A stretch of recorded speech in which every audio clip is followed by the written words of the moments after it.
মালিকের সঙ্গে বিচ্ছেদের 5 বছর পর আবারও ব্যক্তিগত জীবন নিয়ে আলোচনায় আমেরিকান মডেল ও টেলিভিশন তারকা জিজি হাদিদ। সম্প্রতি দ্য হ্যাংওভার খ্যাত অভিনেতা ব্র্যাডলি কুপারের সঙ্গে প্যারিসে ছুটি কাটাতে দেখা গেছে তাকে।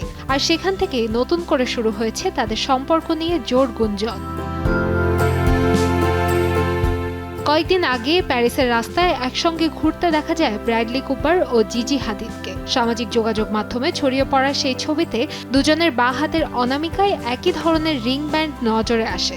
এরপরই নেটিজেনদের মধ্যে শুরু হয় নানা আলোচনা। অনেকের ধারণা হয়তোবা তারা বাগদান সেরেছেন, আবার কেউ কেউ গোপনে বিয়ের সম্ভাবনার কথাও বলছেন। তবে এ বিষয়ে এখনো মুখ খোলেননি ব্র্যাডলি কুপার বা জিজি হাদিদ। তাদের প্রতিনিধিদের পক্ষ থেকেও কোনো আনুষ্ঠানিক ঘোষণা দেওয়া হয়নি। ব্যক্তিগত জীবন সবসময় আড়ালে রাখতে পছন্দ করেন এই দুই তারকা, তাই সম্পর্ক নিয়ে প্রকাশ্যে খুব কম কথা বলেছেন। তবে প্রায়ই একসঙ্গে ভ্রমণ, পারিবারিক অনুষ্ঠানে অংশ নেওয়া এবং বিভিন্ন সময় একসঙ্গে দেখা যাওয়ায় আরও জোরালো হয়েছে তাদের সম্পর্কের গুঞ্জন।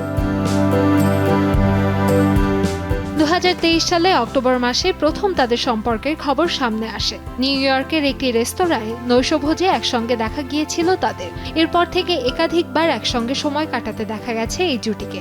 কখনো সপ্তাহান্তের ছুটি, কখনো বন্ধুদের সঙ্গে আড্ডা, আবার কখনো বা পরিবারের সদস্যদের সঙ্গেও সময় কাটিয়েছেন তারা। মূলত এসব কারণেই ভক্তদের একাংশের বিশ্বাস, খুব শীঘ্রই বিয়ের পিঁড়িতে বসতে যাচ্ছেন এই তারকা জুটি। কান্তাময়ী স্নেহা, সময় সংবাদ, ঢাকা।